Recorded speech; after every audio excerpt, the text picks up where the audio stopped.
అనుదిన స్తుతి కీర్తనల గ్రంథం నుండి 1000 స్తుతులు. Praise the lord. దేవుడి నామమునకు మాత్రమే మహిమ కలుగును గాక.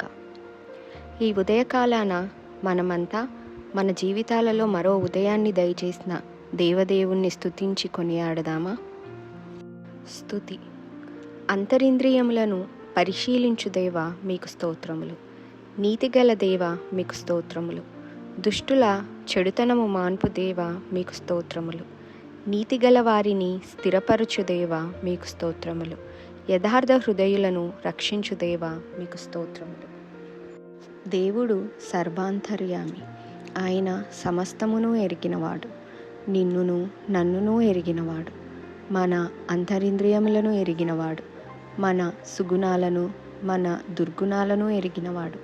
మన క్రియలను బట్టి మనం ఫలం పొందుకుంటాం. ఈ సందర్భంలో నేను పరిశుద్ధ గ్రంథమైన బైబిల్ నుండి 2 వ్యక్తుల జీవితాలను మీతో పంచుకోవాలి అనుకుంటున్నాను. ఒకరు నీతికి ప్రతీక అయితే మరొకరు దుష్టత్వానికి ప్రతీక. వారే అన్నదమ్ములైన హేబేలు మరియు కయ్యూను.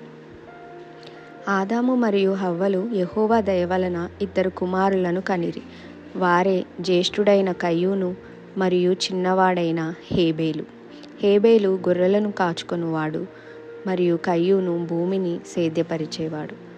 కొంతకాలమైన తరువాత కయ్యూను మరియు హేబేలు దేవునికి వారి వారి అర్పణలను అర్పింపగా దేవుడు హేబేలు అర్పణను లక్ష్యపెట్టాడు.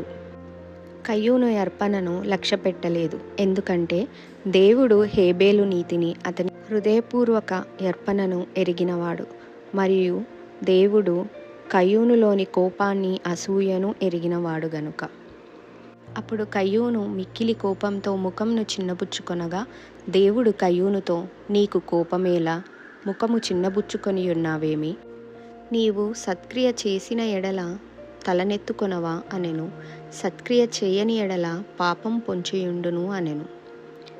ఒకానొక రోజు కయ్యూను అసూయతో హేబేలు మీద పడి అతన్ని చంపెను. అప్పుడు దేవుడు కయ్యూనును అతని పంట భూమిని శపించి దేశదిమ్మరివై తిరుగుదు అని పంపివేశాను.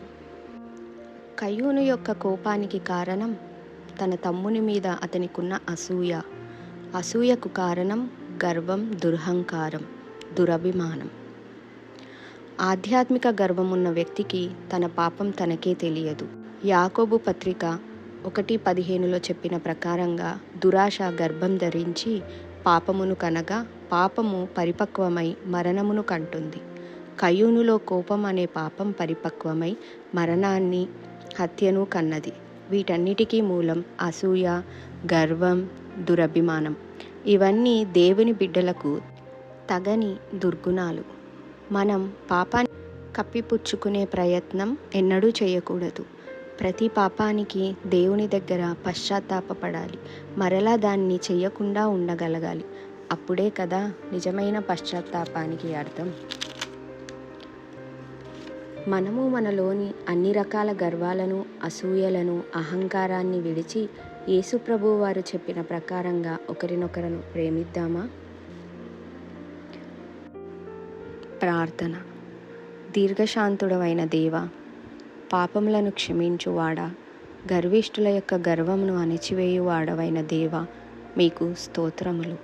తండ్రి, మేమును మాలోని గర్వం, అహంకారం, అసూయ అను దుర్గుణాలను విడచి సత్క్రియలు చేయు నీతి గలవారి గుంపులో ఉంటూ యథార్థ హృదయంతో నీకు అర్పణలను చెల్లిస్తూ నీతో నడిచే భాగ్యాన్ని ఇవ్వమని యేసుక్రీస్తు వారి శ్రేష్టమైన నామంలో వేడుకుంటున్నాం తండ్రి. ఆమేన్.